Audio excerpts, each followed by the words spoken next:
अच्छा, इलेक्ट्रिसिटी और मैग्नेटिज्म की अगर हम बात करें तो मतलब पूरा इलेक्ट्रिसिटी और मैग्नेट को कंबाइन इलेक्ट्रिसिटी और मैग्नेटिज्म लिख रहा हूँ मैं।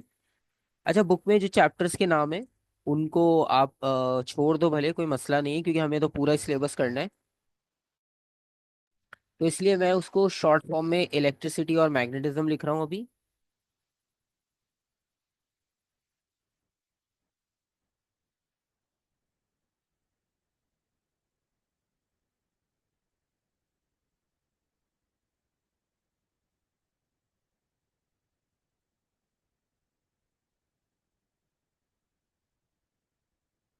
अच्छा, अब इलेक्ट्रिसिटी और मैग्नेटिज्म लिखने का यहाँ पर मतलब ये हुआ कि इस पूरे इलेक्ट्रिसिटी और मैग्नेटिज्म और इलेक्ट्रोमैग्नेटिज्म सेक्शन को टोटल 4 पार्ट्स में डिवाइड करेंगे, जिसमें से पहला पार्ट हम डिस्कस कर रहे हैं अभी, इलेक्ट्रोस्टैटिक्स।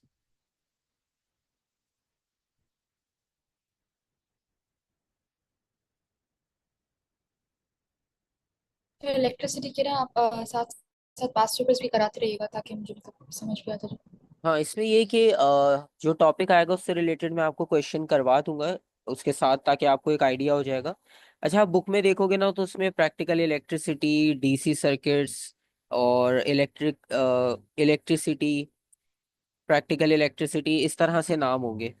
ठीक है, लेकिन अब क्योंकि हमने तो पूरा ही कवर करना है, तो इसलिए जितने सारे टॉपिक्स होंगे उनको 4 कैटेगरीज में डिवाइड करेंगे हम। 4 कैटेगरीज में इस तरह से डिवाइड करेंगे। एक हो गया इलेक्ट्रोस्टैटिक। इलेक्ट्रोस्टैटिक का मतलब है जिसमें हम रेस्ट चार्जेस की बात करते हैं, मतलब इसमें चार्जेस मूव नहीं करेंगे, तो अपनी पोजीशन पे रहते हुए उनकी जो जो प्रॉपर्टीज हो सकती हैं उसकी बात करेंगे। ठीक है, फिर उसके बाद करंट इलेक्ट्रिसिटी आएगा, फिर सर्किट्स आ जाएंगे कि सर्किट में इलेक्ट्रिसिटी कैसे सॉल्व करते हैं, फिर मैग्नेटिज्म और इलेक्ट्रोमैग्नेटिज्म। तो इस तरह से हम इसको 4 पार्ट्स में डिवाइड कर लेते हैं, और इसमें होता है कि पूरा कवर अप भी हो जाता है, और ज़्यादा चैप्टर्स की क्वांटिटी देखकर थोड़ा सा ये होता है कि ये बहुत ज़्यादा तो नहीं है, तो वो भी प्रॉब्लम नहीं होता। अच्छा, इलेक्ट्रोस्टैटिक्स का जो वर्ड यहाँ पर यूज़ किया है, इलेक्ट्रोस्टैटिक का मतलब होता है rest charges.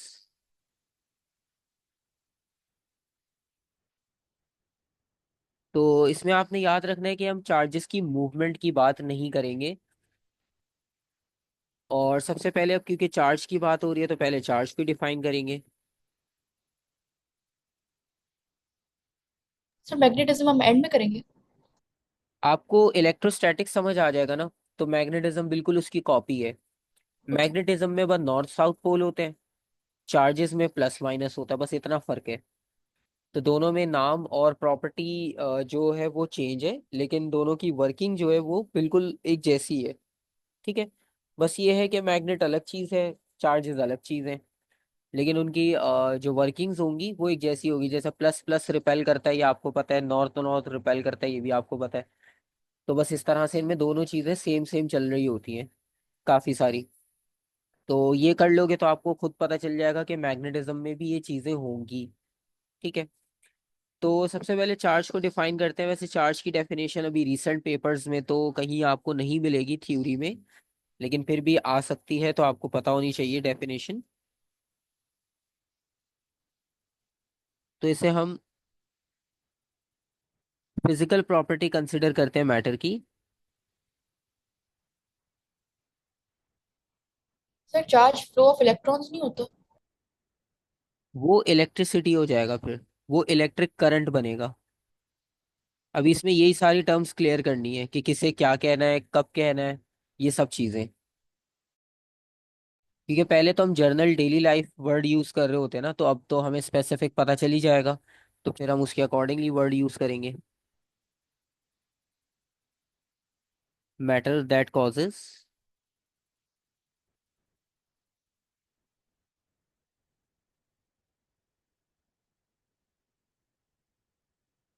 A body to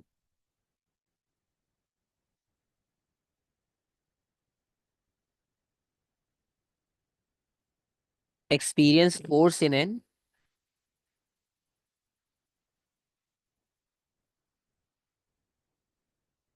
electric field.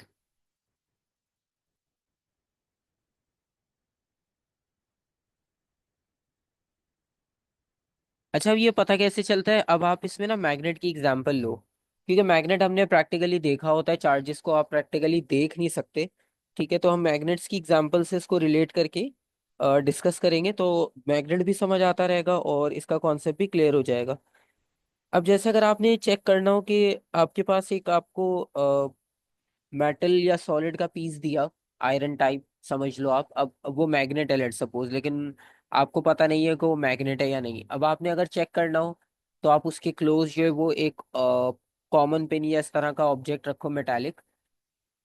तो अगर उसने अट्रैक्ट कर लिया तो इसका मतलब है वो पीस ऑफ मेटल मैग्नेट है। अगर वो नहीं करेगा तो इसका मतलब नहीं है। तो इसी तरह से जब आप चार्ज को इलेक्ट्रिक फील्ड में रखोगे, जैसे मैग्नेट के पास रखने का मतलब आपने मैग्नेटिक फील्ड में रखा, तो इसी तरह से जब आप इलेक्ट्रिक फील्ड में रखोगे, तो इलेक्ट्रिक फील्ड में रखने के बाद आपको ये पता चलेगा कि अगर बॉडी पर कोई चार्ज हुआ तो वो अट्रैक्ट या रिपेल होगी किसी एक तरफ। ठीक है, जैसे अर्थ की ग्रेविटी है ना, तो यहाँ पे कुछ भी ड्रॉप करो वो नीचे चला जाता है। अगर ग्रेविटी नहीं होती तो जहाँ छोड़ते ऑब्जेक्ट को वो वहीं रह जाता। ठीक है, तो ये कॉन्सेप्ट होता है।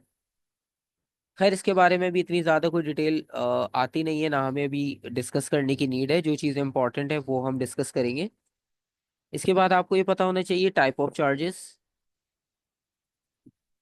वो भी सबको पता होता है ऑलरेडी, पॉजिटिव और नेगेटिव चार्ज।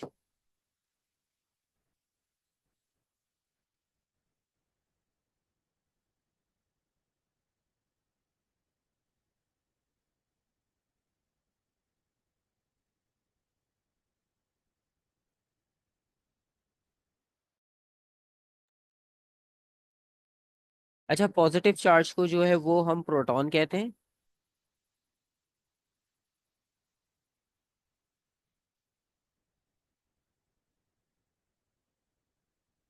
नेगेटिव चार्ज को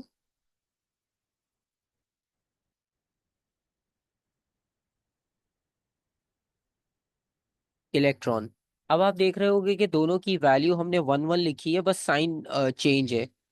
तो इनका जो है वो मैग्नीट्यूड सेम होगा, बस ऑपोजिट चार्जेस हो जाएंगे। ठीक है, जैसे अगर आप बात करते हो प्रोटॉन की, तो प्रोटॉन की वैल्यू हम लिखते हैं 1.6 -19 कूलम्स, और इलेक्ट्रॉन में बस माइनस आ जाएगा। सर कभी प्रोटॉन के लिहाज से पूछा कि प्रोटॉन का जैसे एक पूरे उसका चार्ज बता देंगे फिर बोलेंगे कि ये इस पूरी वायर में कितना चार्ज है, तो हम प्रोटॉन का कभी पूछे? सिर्फ इलेक्ट्रॉन का ही आता है क्योंकि प्रोटॉन तो सिर्फ इलेक्ट्रॉन मूव का, ही नहीं करता। हाँ, इलेक्ट्रॉन क्योंकि फ्री टू मूव होता है तो इसलिए इलेक्ट्रॉन की बात की जाती है। बाकी प्रोटॉन इलेक्ट्रॉन एक जैसे हैं, सिर्फ पोलैरिटी का डिफरेंस है। तो इलेक्ट्रॉन की बात हो, प्रोटॉन की बात हो, एक जैसे ही आपको वो इन्फॉर्मेशन देंगे, बस चार्ज अलग अलग होगा, बाकी इन्फॉर्मेशन आपको मिल जाएगी। ठीक है। पर सर प्रोटॉन तो ट्रैवल नहीं कर पाता ना। हाँ, तो अगर जैसे इलेक्ट्रॉन की बात करेंगे तो जितने इलेक्ट्रॉन होते हैं उतने प्रोटॉन होते हैं एक न्यूट्रल एलिमेंट में। तो जो प्रॉपर्टी इलेक्ट्रॉन की होगी उसके ऑपोजिट आप प्रोटॉन की प्रॉपर्टी कर दोगे, बस वो मूव नहीं कर सकता। इसके अलावा जो भी आप कंपैरिजन करना चाहो वो कर सकते हो। ठीक है, और इसके अलावा जो इसका एसआई यूनिट होगा चार्ज का, वो हो जाएगा कूलम्स।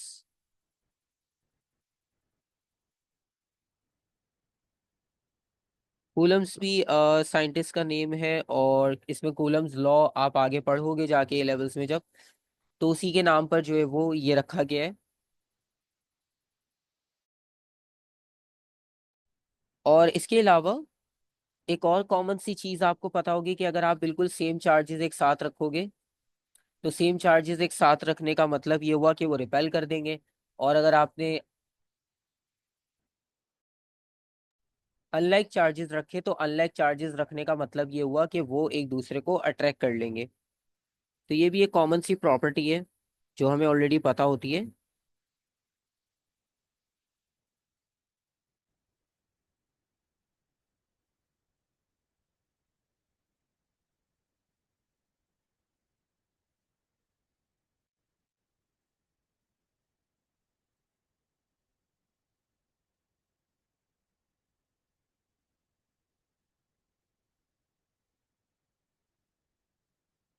तो यहाँ पर जो लाइक चार्जेस की बात हो रही है, तो लाइक चार्जेस का मतलब ये हुआ कि वो रिपेल करेंगे।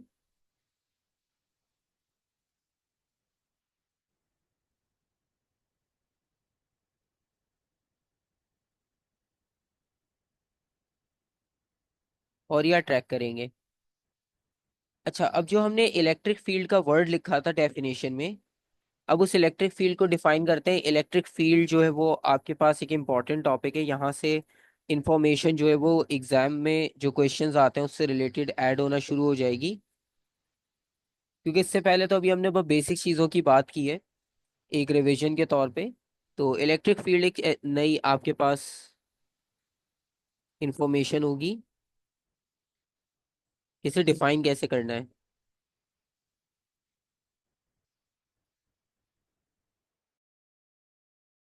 अच्छा, इलेक्ट्रिक फील्ड जो है इसकी डेफिनेशन भी एग्जाम में लाजमी आपको मिलेंगी कुछ पेपर्स में, तो ये आपको अच्छे से याद होनी चाहिए। तो इसको हम डिफाइन करेंगे। area around charge which is हाँ। caused by the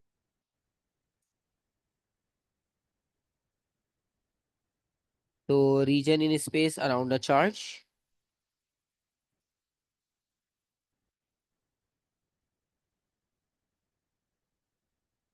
experience.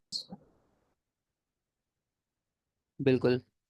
तो जिसपे आपको इजीली एक्सपीरियंस हो जाएगा फोर्स ऑफ अट्रैक्शन या रिपल्शन।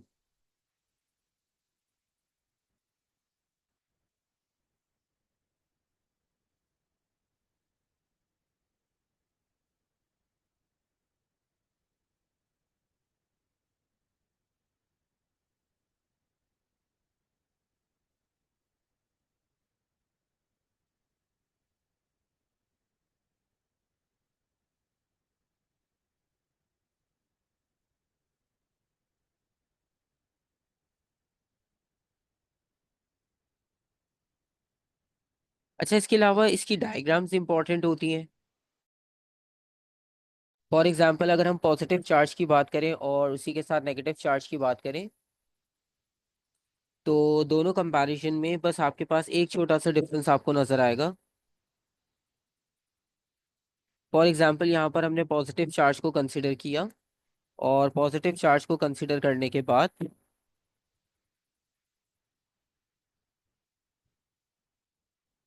ये पॉजिटिव चार्ज आ गया,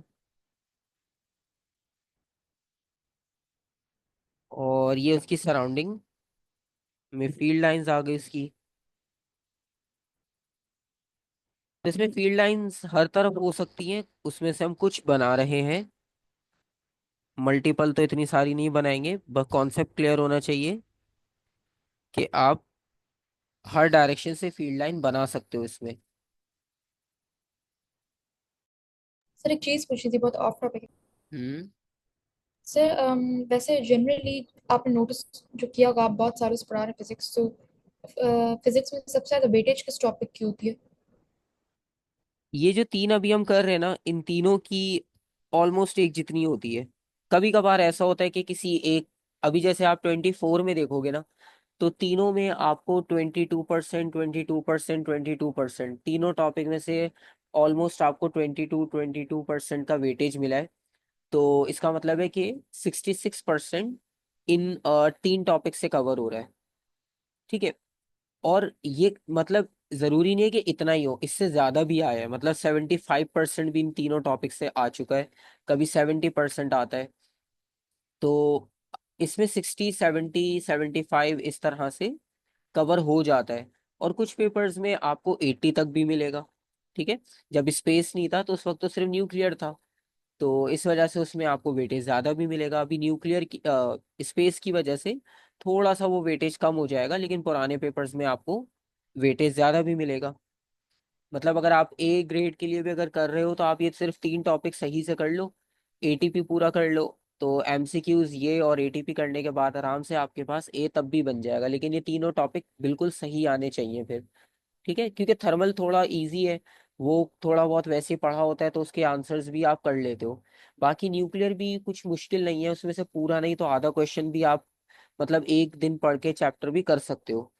तो इतना सर मुश्किल मैं नहीं है कि और एक साल के।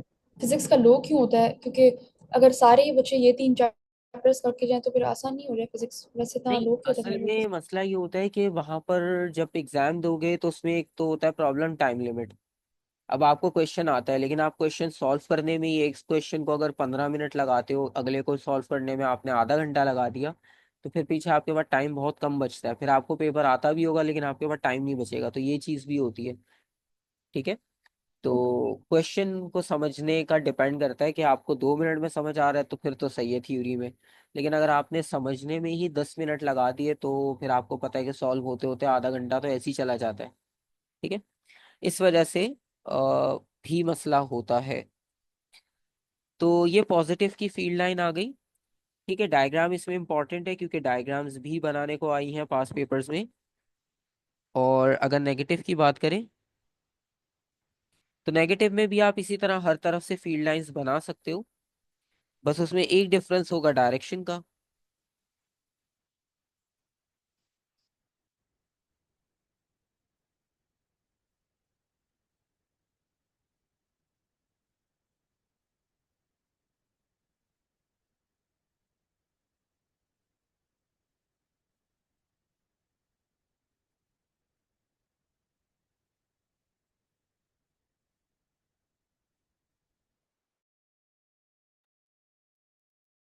तो यहाँ पर बस आपके पास जो डायरेक्शन है वो इनवर्ड हो जाएगी।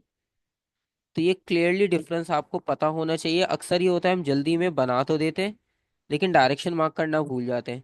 इसका अलग से आपको एक मार्क मिलेगा, तो इसको मिस नहीं करना। ठीक है। तो यहाँ पर आपको एक तो रेडियल लाइंस आपने बनाई है।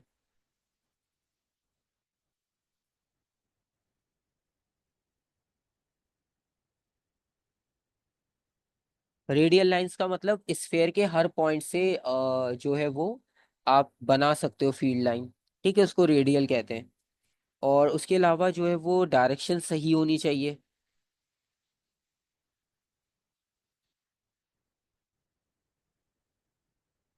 तो ये दो बातें आपने इसमें सही से याद रखनी है। कभी कभार होता है जल्दी में हम डायरेक्शन का एरो मार्क करना भूल जाते हैं, तो उससे आपको पता है कि उसी से पता चल रहा है कि कौन पॉजिटिव है कौन नेगेटिव है। अगर वो ना हो तो फिर आपको नहीं पता चलेगा कि कौन सा पॉजिटिव है कौन सा नेगेटिव।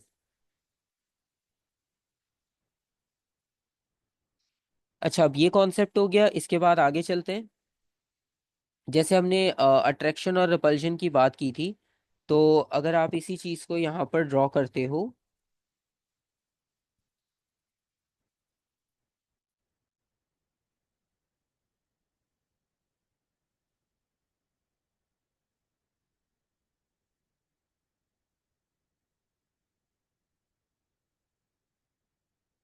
अब आपने दो लाइक चार्जेस को कंसिडर करना है, यानी दो पॉजिटिव ले लेते हैं हम, क्योंकि इनकी फील्ड लाइंस आउटवर्ड होती हैं। तो इनकी फील्ड लाइंस कुछ ऐसी बनेंगी, मतलब वो एक दूसरे की तरफ आकर रिपेल हो रही होंगी, क्योंकि पॉजिटिव पॉजिटिव रिपेल इसी वजह से हो रहे होते हैं, क्योंकि इनकी फील्ड लाइन एक दूसरे तक आते आते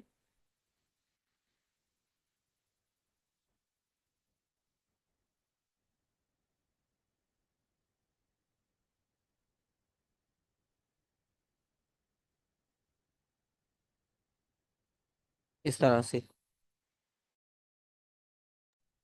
अच्छा, अब यहाँ पर भी आपने डायरेक्शंस को इम्पोर्टेंस देनी है लाजमी, सारी आउटवर्ड होंगी।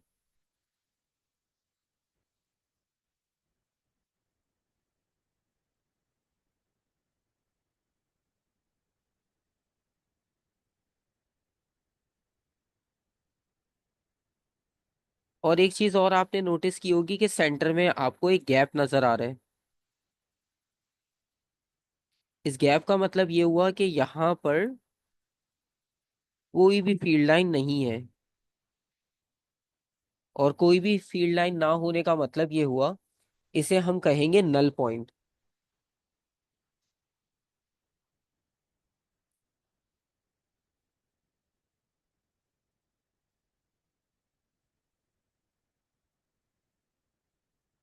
नल पॉइंट का मतलब ये हुआ कि ये वो रीजन है जहां पर कोई भी इलेक्ट्रिक फील्ड लाइन नहीं है। और कोई भी इलेक्ट्रिक फील्ड लाइन ना होने का मतलब ये हुआ कि यहाँ पर कोई भी फील्ड एक्ट कर ही नहीं रही। अगर आप यहाँ पे कोई चार्ज रख भी दो वो वहीं रहेगा, क्योंकि उस पर कोई फील्ड एक्ट ही नहीं करेगी।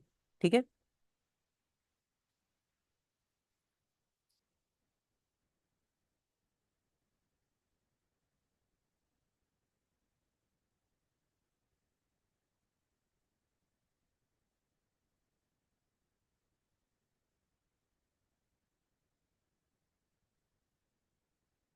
और इसके अलावा जब हम बात करेंगे टू अनलाइक चार्जेस की,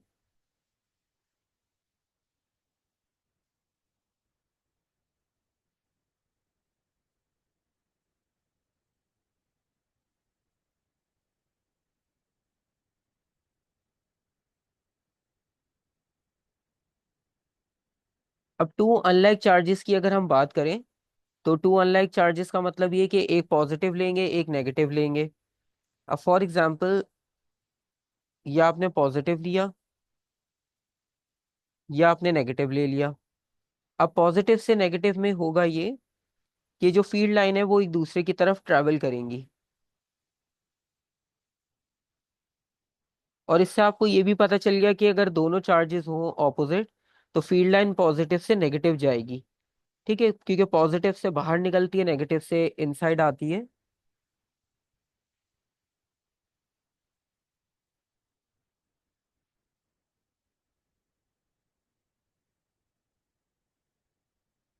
यहाँ पे एक और भी चीज बहुत इंपॉर्टेंट है,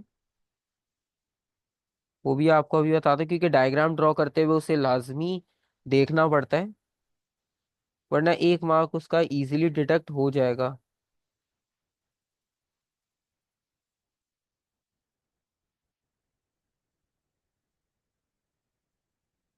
वो ये बात है कि यहाँ पर जो है वो पॉजिटिव से नेगेटिव तो जा रही थी, और पॉजिटिव वाली लाइंस आउटवर्ड हो गई और नेगेटिव वाली लाइंस इनवर्ड हो गई। अब एक चीज आपने यहाँ पर जो फोकस करनी है वो ये, कि जो वेव का गैप, फील्ड लाइंस का गैप होगा, ये बढ़ता जाएगा। ठीक है, खुद से बढ़ाकर बनाया मैंने, क्योंकि ये इंक्रीज होता है। और इसके इंक्रीज होने का मतलब ये हुआ कि जो इलेक्ट्रिक फील्ड स्ट्रेंथ है वो यहाँ पर वीक है। और इलेक्ट्रिक फील्ड स्ट्रेंथ यहाँ पर वीक होने का मतलब ये हुआ कि इस जगह पर आप जो है वो जितना दूर जाओगे इस पॉइंट से, आपकी फील्ड उतनी ज्यादा वीक होती जाएगी। अर्थ की एग्जांपल, अगर आप लो, अर्थ में आप जितना दूर उससे जाते जाओ, तो जैसे अगर आप स्पेस तक चले गए, तो स्पेस में जाने का मतलब ये हुआ कि जो ग्रेविटी है वो बिल्कुल जीरो हो गई। ठीक है, क्योंकि वहां तक ग्रेविटी जो है वो उसको अट्रैक्ट कर ही नहीं सकती।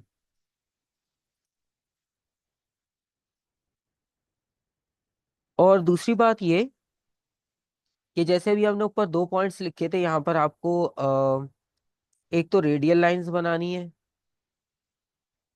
इस केस में भी।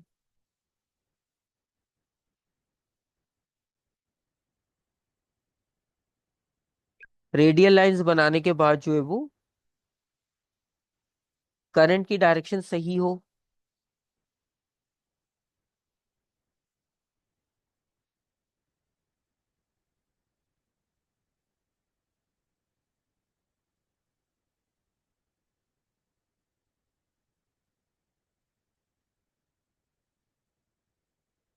और ये जो गैप है ना इंक्रीजिंग, ये लाजमी दिखाना है।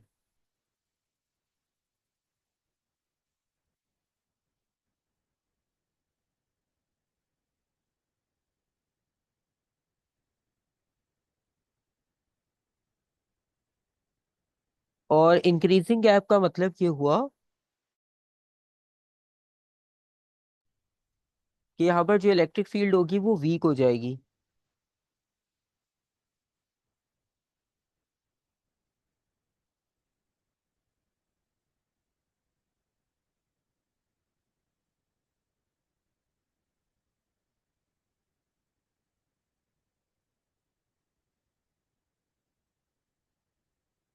तो ये गैप बनाना बहुत ज़रूरी होता है, इससे आपको जो मार्क्स होते हैं वो फुल मिलेंगे, अगर डायग्राम ड्रॉ करने को उन्होंने कही थी। और जैसे अगर आप पास पेपर्स देखोगे, तो इससे रिलेटेड आपको कुछ बेसिक क्वेश्चंस भी मिलते हैं, ऐसा नहीं है कि आसान है तो वो देंगे नहीं। ठीक है, तो पास पेपर्स आप ओपन करोगे तो उसमें आपको लाजमी मिलेंगे। तो अगर जैसे हम इलेक्ट्रिसिटी का देखें,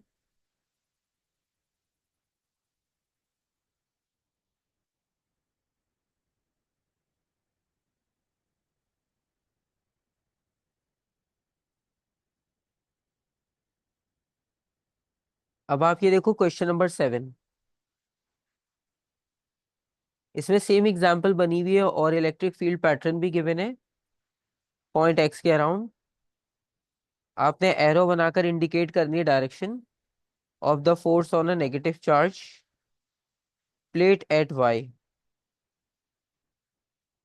तो अब आपने डायरेक्शन बतानी है, ये जो वाई आपने एलिमेंट रखा है इसकी फील्ड में, तो वाई पर फोर्स किस डायरेक्शन में अप्लाई होगी ये आपने बताना है।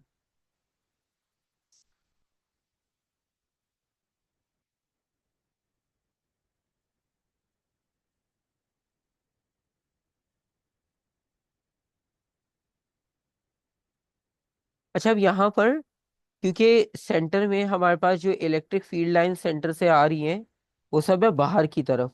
इसका मतलब ये जो सेंटर में चार्ज रखा है ये पॉजिटिव होगा, क्योंकि पॉजिटिव की फील्ड लाइन बाहर की तरफ होती है और नेगेटिव की फील्ड लाइन वो अंदर की तरफ होती है। तो यहाँ पर जो फोर्स होगी वो फोर्स ऑफ अट्रैक्शन होगी। पॉजिटिव तो अपनी जगह से हिलेगा नहीं, तो नेगेटिव जो यहाँ पर चार्ज उन्होंने दिया था ये मूव होकर पॉजिटिव की तरफ आ जाएगा, क्योंकि वो उसकी फील्ड में है। तो अगर फील्ड से बाहर होता तो वहां पर ये इसे अट्रैक्ट नहीं करता, तो ये जहां था ये वहीं रहता। लेकिन अभी क्योंकि ये उसकी फील्ड रीजन में आ गया था तो इसलिए उसने उसको अट्रैक्ट कर लिया। इसी तरह से सेकंड पार्ट देखो आप इसका, state what is at point X. तो पॉइंट एक्स पर क्या होगा जिसकी वजह से ये फील्ड लाइंस बन रही हैं।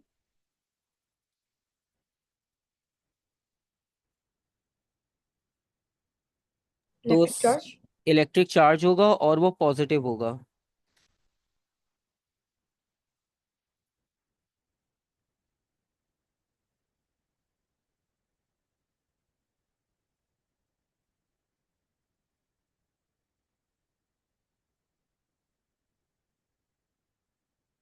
और reason,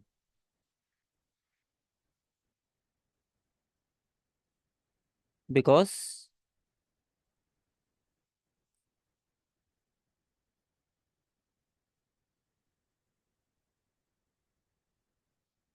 field lines are outward.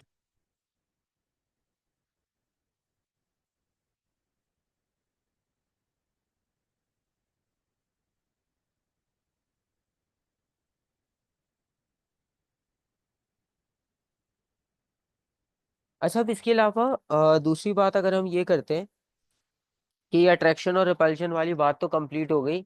Attraction और रिपल्शन के बारे में बात भी अगर बात की जाए तो इसमें आपके पास एक और कॉन्सेप्ट ऐड हो जाता है जो कि है चार्जिंग एंड इंसुलेटर।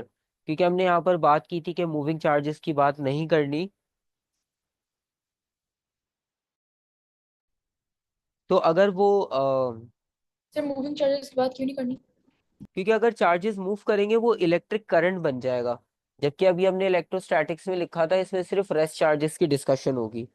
ठीक है, जो अपनी पोजीशन पर है और नेचुरल इफेक्ट की वजह से कोई चेंज आ गया तो वो आ जाएगा, अदरवाइज और कोई चेंज जो आना है वो आप खुद लेकर आओगे। ठीक है, मतलब आपने एक हैवी चार्ज बॉडी रख दी, एक लेस चार्ज, उसमें सिनेरियो अलग होगा, दोनों इक्वल रख दी तो सिनेरियो अलग होगा, बट जो भी रेशियो होगा वो आपको कैलकुलेशन के बाद ही आइडिया हो जाएगा। तो इस कॉन्सेप्ट को हम कहते हैं चार्जिंग एंड इंसुलेटर।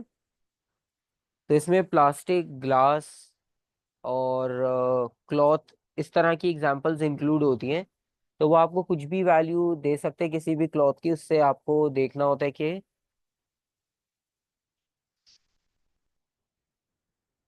यहाँ पर हमें चार्जेस की क्वांटिटी कैसे पता चल रही है।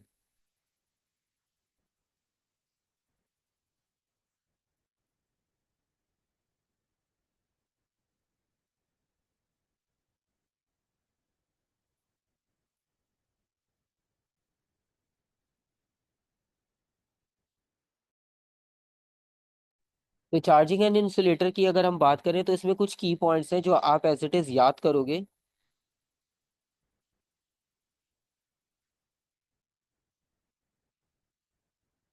तो एज इट इज वैल्यू याद करने के बाद होगा ये, सॉरी, एज इट इज इसकी डिस्क्रिप्शन याद करने से होगा ये कि आपके पास जो क्वेश्चंस होंगे वो भी रिपीटेड ही आएंगे।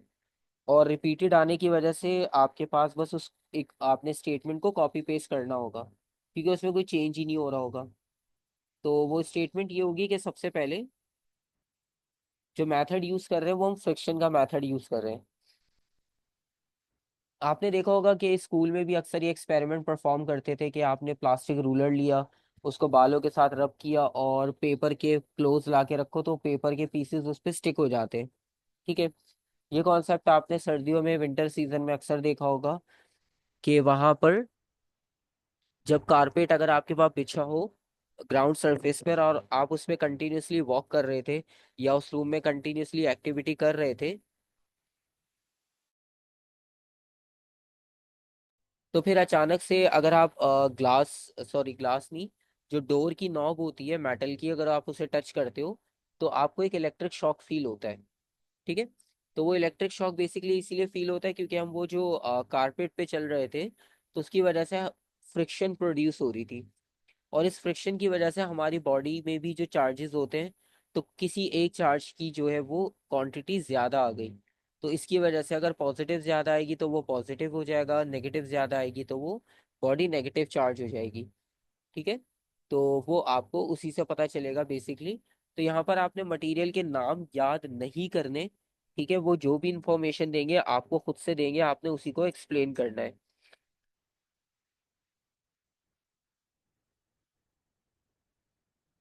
A body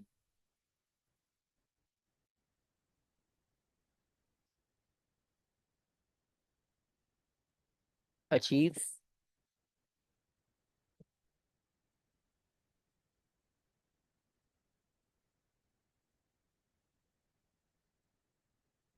change due to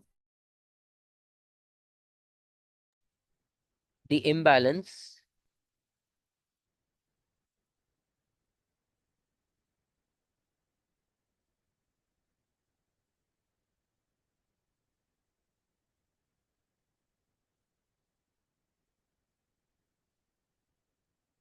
of number of protons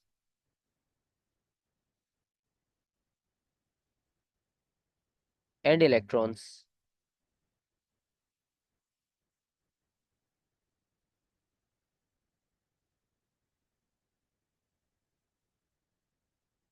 तो अगर इलेक्ट्रॉन ज्यादा होते हैं तो इसका मतलब है नेगेटिव चार्ज, प्रोटॉन ज्यादा होते हैं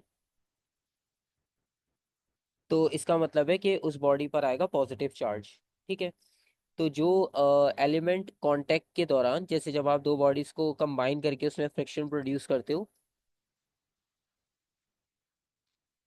सो इफ बॉडी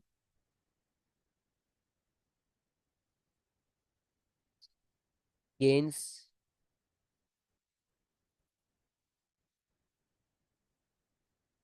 इलेक्ट्रॉन, तो अगर उसने इलेक्ट्रॉन को गेन किया तो वो खुद क्या हो जाएगा, नेगेटिवली चार्ज्ड।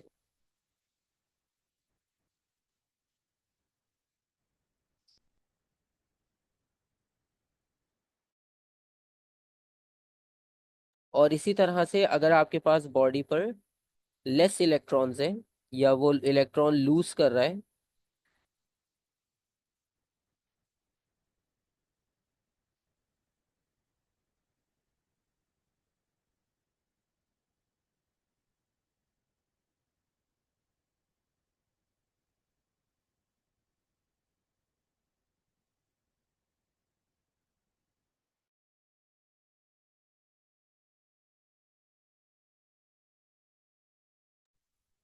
इसकी वजह से जो भी आपके पास ऑब्जेक्ट होगा उस पे आ जाएगा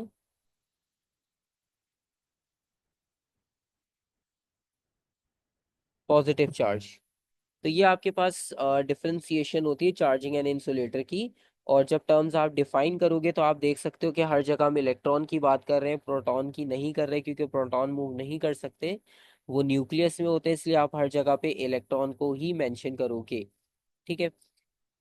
प्रोटॉन के बारे में आप मूवमेंट से रिलेटेड कुछ भी नहीं लिखोगे। अब परफॉर्मेंस इसमें इस तरह से होगी, फॉर एग्जांपल आपने एक let's suppose glass rod consider की।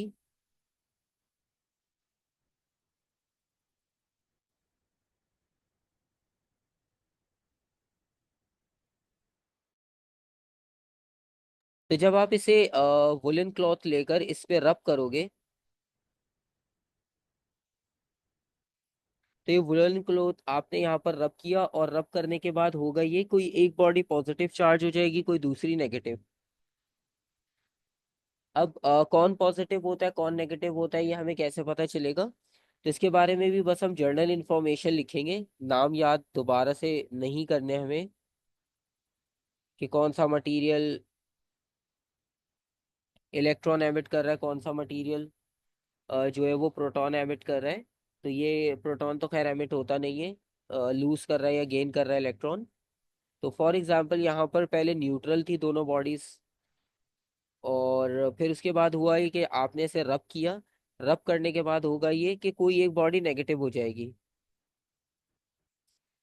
तो फ्रिक्शन वाली कंडीशन में होता ये है कि एक बॉडी पर अगर पॉजिटिव चार्ज आ रहा है दूसरी पे नेगेटिव आएगा।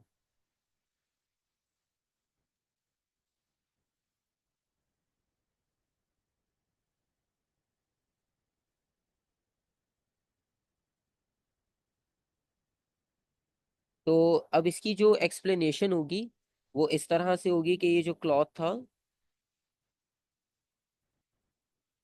इस पे आ गया दूसरा चार्ज।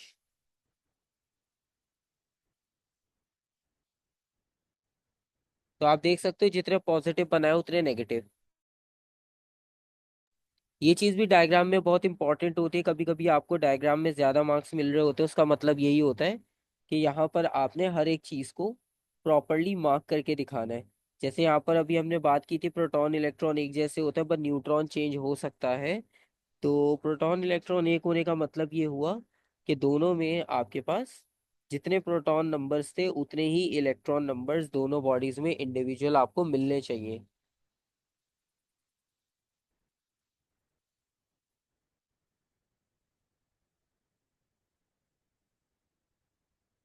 उसके अलावा इसका प्रोसेस लिखते हैं। अच्छा, प्रोसेस ये कि सबसे पहले तो यहाँ पर बात हो रही थी फ्रिक्शन की।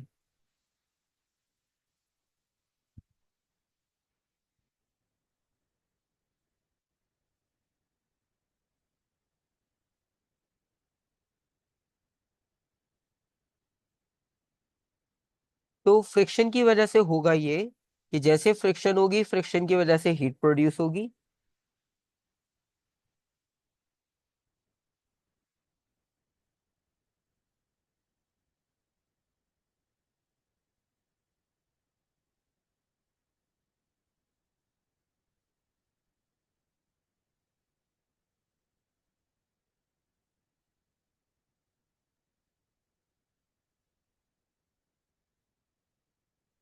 अच्छा, हीट प्रोड्यूस करने के बाद होगा ये कि हीट जैसे प्रोड्यूस होगी तो काइनेटिक एनर्जी भी इंक्रीज हो जाएगी। तो second point.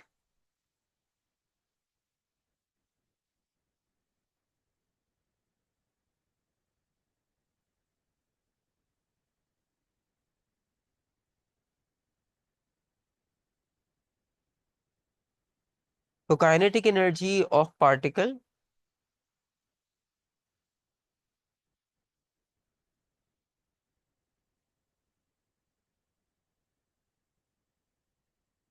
Increases.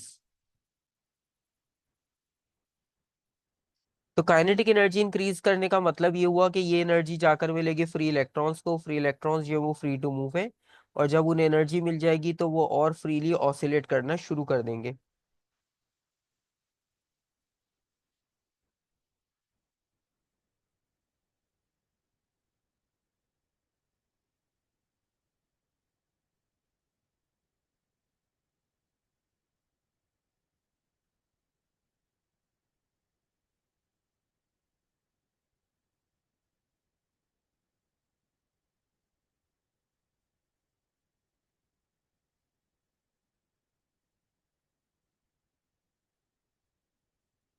Vibration of electron increases.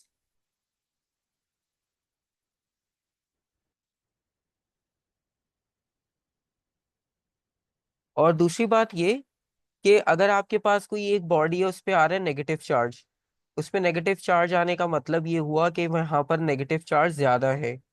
तो नेगेटिव चार्ज वहां से एमिट आउट होकर दूसरी बॉडी पर नहीं गए, इसका मतलब है उसका बॉन्ड स्ट्रांग है। तो जब स्ट्रांग बॉन्ड होगा तो इलेक्ट्रॉन अपने एलिमेंट से दूसरे में नहीं जा पाएंगे। और जिसका वीक होगा दोनों में से, तो इलेक्ट्रॉन वहां चला जाएगा। ठीक है।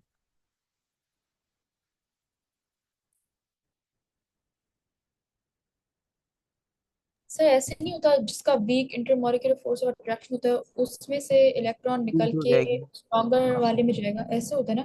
हाँ, जो वीक होगा तो वो लूज कर देगा, और जो टाइटली पैक्ड होगा वो गेन कर लेगा। ठीक है, क्योंकि उसमें एनर्जी ज्यादा चाहिए होगी उसे बाहर निकालने के लिए। सर जिसका न्यूक्लियस स्ट्रांग होगा उसके पास जाएगा। हाँ, जिसका स्ट्रांग होगा उसकी तरफ जाएगा।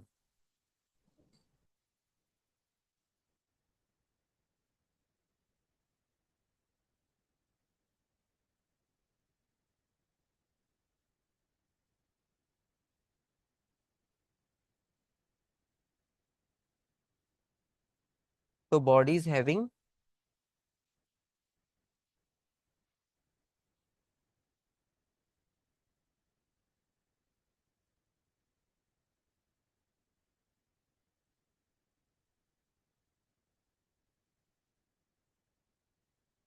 Strong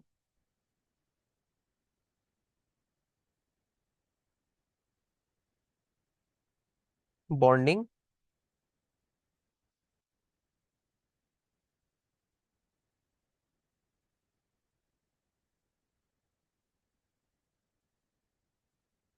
of electron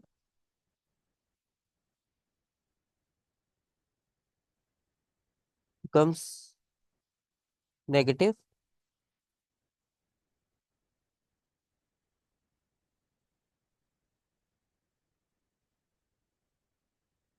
by gain of electron। और दूसरा पॉइंट हम ये लिखेंगे, बॉडी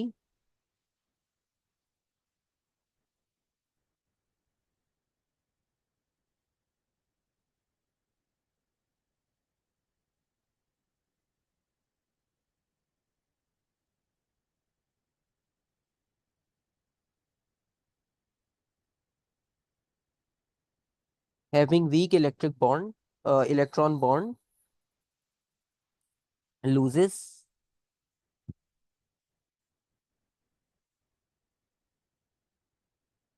इलेक्ट्रॉन्स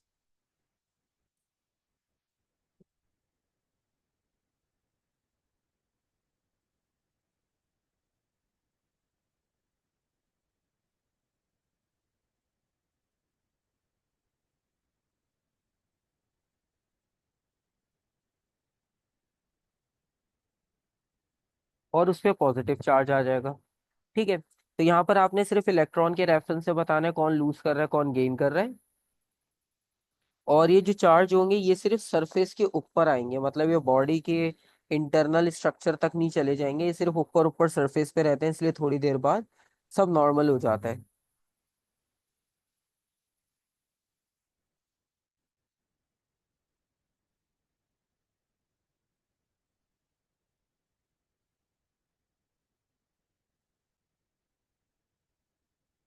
तो दीज चार्जेस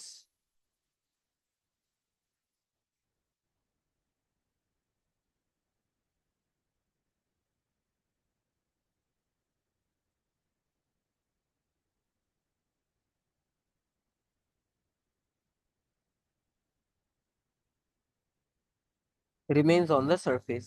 ठीक है, तो ये आपके पास इसका प्रोसेस हो गया। और इसके बाद जो है वो आप क्वेश्चंस इसके देख सकते हो। और इसमें एक छोटा सा अर्थिंग का कॉन्सेप्ट आएगा, वो मैं आपको क्वेश्चन के साथ ही बता दूंगा। अर्थिंग का मतलब ये होता है कि अगर आपके पास जैसे ये कंडक्टर गिवन है, और इसके साथ अगर आपने एक वायर अटैच करके और उसे ग्राउंड पे अटैच कर दिया या ग्राउंड के अंदर उसे लिंक कर दिया, तो उसमें से जितने इलेक्ट्रॉन्स होंगे वो उस वायर के थ्रू जाकर डिफ्यूज हो जाएंगे, और वो चार्ज जो है वो न्यूट्रल हो जाएगा। ठीक है। तो वो अभी एक क्वेश्चन आएगा, उसमें आप देख लोगे आपके पास पेपर्स में वो क्वेश्चन है, तो उससे आपको एक आइडिया भी हो जाएगा कि क्वेश्चन इसके किस तरह से आए हैं। वैसे इसके कम आते हैं क्योंकि ये टॉपिक आपके पास यहाँ पर एंड हो जाएगा। तो आप ये समझो कि पहला आपके पास जो इलेक्ट्रोस्टैटिक का टॉपिक है वो यहाँ कंप्लीट हो जाता है। और मैग्नेटिज्म में भी मोस्टली आपके पास यही कॉन्सेप्ट्स होंगे।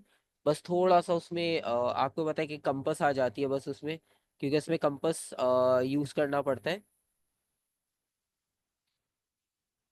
तो सर वो वायर वायर वाला कौन से चैप्टर में होता है, वायर और वो राइट हैंड रूल? वो आएगा इलेक्ट्रोमैग्नेटिज्म में, मतलब वो हमारे पास होगा सबसे आखिर में। ठीक है। ओके। हाँ, अभी तो हम इसकी बात कर रहे हैं बेसिकली, जिसमें हम सिर्फ रेस्ट चार्जेस की बात कर रहे थे। ठीक है।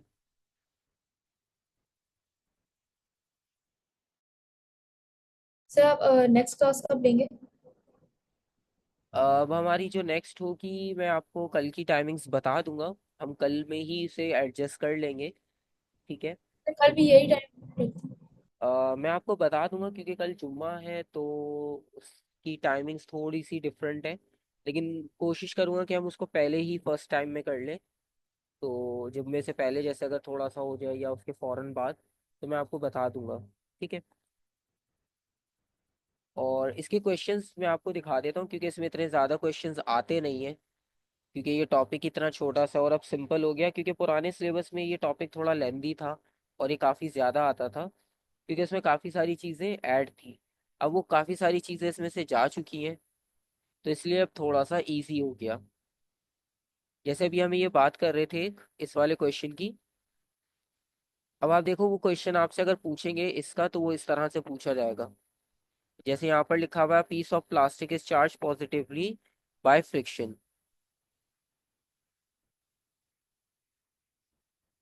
तो यहाँ पर फ्रिक्शन की हेल्प से एक प्लास्टिक पीस को आपने पॉजिटिव चार्ज कर दिया। अब पॉजिटिव चार्ज होने का मतलब ये है कि इसके इलेक्ट्रॉन वीकली बॉन्डेड थे, इसने लूज कर दिए। ठीक है। अब आपने बताना है state what charge transfers occur during this process. तो बस आपने यही बताना है कि इसके इलेक्ट्रॉन्स जो है वो लूजली बॉन्ड थे।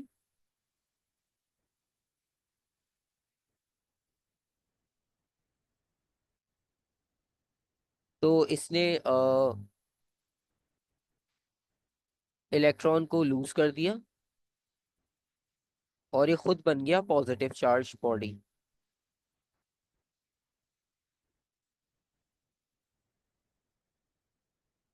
ठीक है। और दूसरी बॉडी जो होगी वो नेगेटिव हो जाएगी।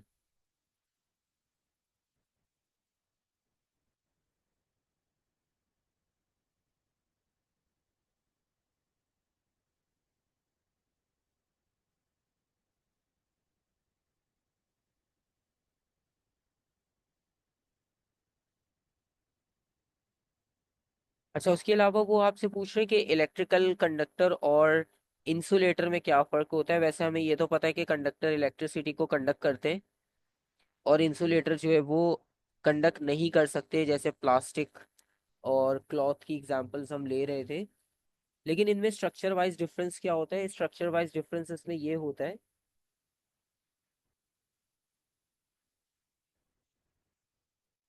कि इलेक्ट्रॉन्स तो दोनों में है। मतलब आप कोई भी बॉडी ले लो, हर किसी में न्यूक्लियस होता है, तो सब में इलेक्ट्रॉन प्रोटॉन तो है।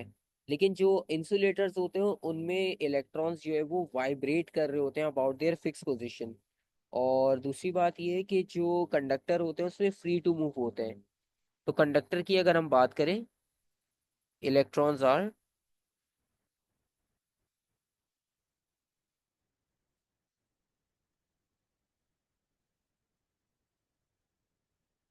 Free to move. इंसुलेटर की अगर हम बात करें,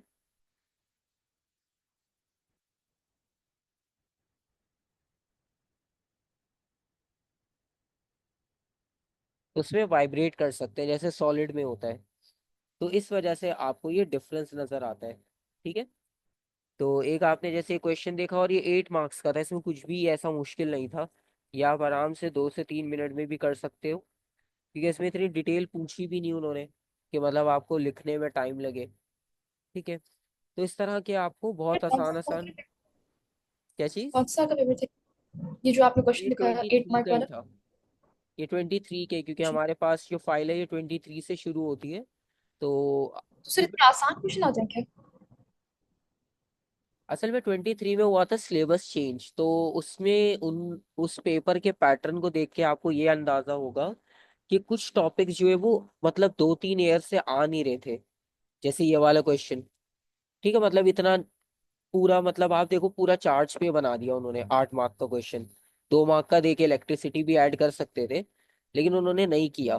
तो इन्होंने 2023 में सिलेबस जब चेंज किया तो उन्होंने कुछ चीजें ऐसी की कि जो टॉपिक्स थोड़े टाइम से नहीं आ रहे थे, ठीक है, जैसे फॉर एग्जांपल इलेक्ट्रिक फील्ड की डेफिनेशन आप ले लो, अब वो 2-3 ईयर्स में आपको नहीं नजर आई, अब वो उन्होंने दे दी।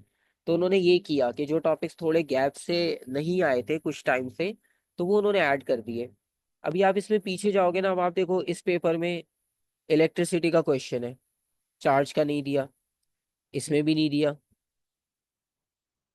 इसमें भी नहीं दिया, ठीक है, यहाँ दिया है। तो इसमें इन्होंने यही किया कि आपके पास अब ये 2023 के पेपर चल रहे हैं, डिफरेंट वेरिएंट्स, तो उन्होंने एक एक वेरिएंट में इसका क्वेश्चन डाल दिया, ठीक है। और यहाँ पर भी अगर आप जैसे इस क्वेश्चन को देखो, तो आपको कैटेगरीज की एक जैसी मिलेगी, क्योंकि इसमें टॉपिक ही लिमिटेड है।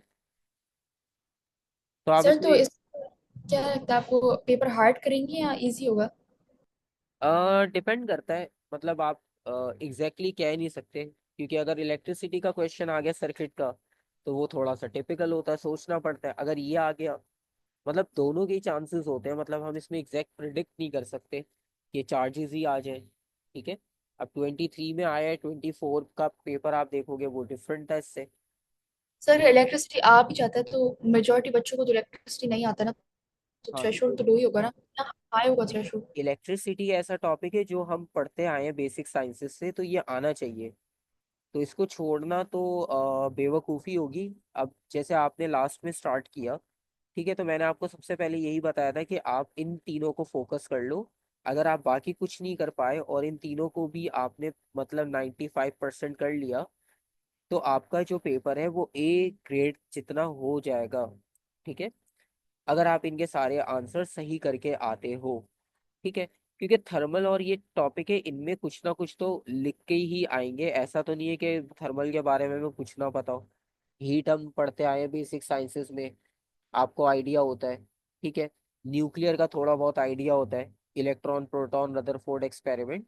तो ऐसा नहीं होगा बिल्कुल ब्लैंक होते हैं, थोड़ी सी चीजें होती है, और उससे आपके लिए इजी हो जाता है, ठीक है।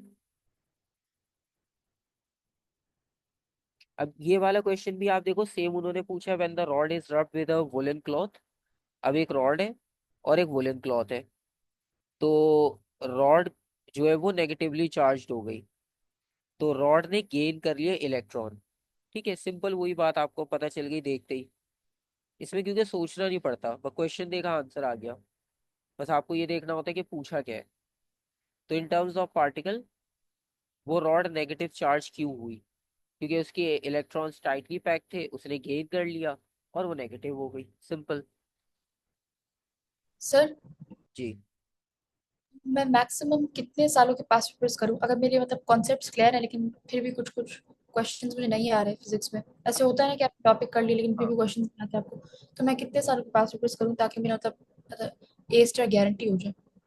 मतलब इसमें यह है कि अभी के सिचुएशन के अकॉर्डिंगली ये 3 टॉपिक करने के बाद 2024 23, क्योंकि इनमें न्यू पैटर्न है, तो ये 2 ईयर तो आप इसके सारे वेरिएंट्स कर लो, ठीक है। मतलब अगर फेब मार्च हटा भी दो लेट सपोज, तो एक साल के 6 वेरिएंट्स हैं, तो 12 पेपर्स तो इसी के हो जाएंगे, जिसमें से 23 वाले क्वेश्चन इसमें इंक्लूड है, बट 24 का नहीं है। उसके अलावा अगर आप जैसे 22 23 24 भी करते हो, तो 6 12 18 पेपर्स हो गए, एक और एयर ऐड कर लो, 21। सो 21 से लेकर अगर आप 24 तक भी कर लेते हो, इतना हो जाएगा अभी, ठीक है। मतलब ये वो बता रहा हूँ जो हो भी सकता है इतने टाइम में, तो आपके पास आराम से आप कर लोगे, आपको एक आइडिया हो जाएगा, क्योंकि 24 पेपर्स हैं, तो 24 तरह के क्वेश्चंस आए होंगे, जनरल फिजिक्स के 24 तरह के क्वेश्चंस आए होंगे। थर्मल के चलो रिपीट भी कर लें तो 12 डबल कर लें, 12 क्वेश्चन आए, 12 वैसे ही दोबारा आ गए वेरिएंट्स में। तो 12 कैटेगरीज तो आपको पता चलेगी ना क्वेश्चंस की। और इतने तो आपको पता है भी, जैसे ये टॉपिक था तो इसमें आप कितनी वेरिएशंस बना सकते हो, उसमें बन ही नहीं सकती 12 वेरिएशंस।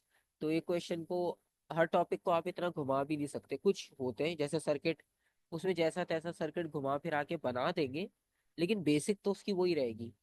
तो समझने में थोड़ा टाइम लगेगा, लेकिन एट द एंड बेसिक वही रहेगी। ठीक है। तो इतने ईयर्स भी आप करते हो, 21, 22, 23, 24, ये 4 ईयर्स हो जाएंगे। ठीक है। और फिर 25 का फैब मार्च का पेपर जब टाइम बचे तो वो भी आप प्रैक्टिस कर लेना, एक ही पेपर मिलेगा आपको। तो एक और ईयर ऐड हो जाएगा आपके पास अभी इसी ईयर का, रिसेंट फैब मार्च। तो ये इनफ होते हैं अभी इस टाइम सिचुएशन के अकॉर्डिंग, जो बचा है आपके पास 1 मंथ। आपके पास है फेब मार्च का? अगर आपके पास हो तो प्लीज मुझे सेंड कर दीजिएगा सर। हाँ, ये इलेक्ट्रिसिटी कंप्लीट कर लेंगे तो उसके बाद मैं आपको सेंड कर दूंगा, फिर आप इन तीनों के जो है वो क्वेश्चंस को प्रैक्टिस कर लेना।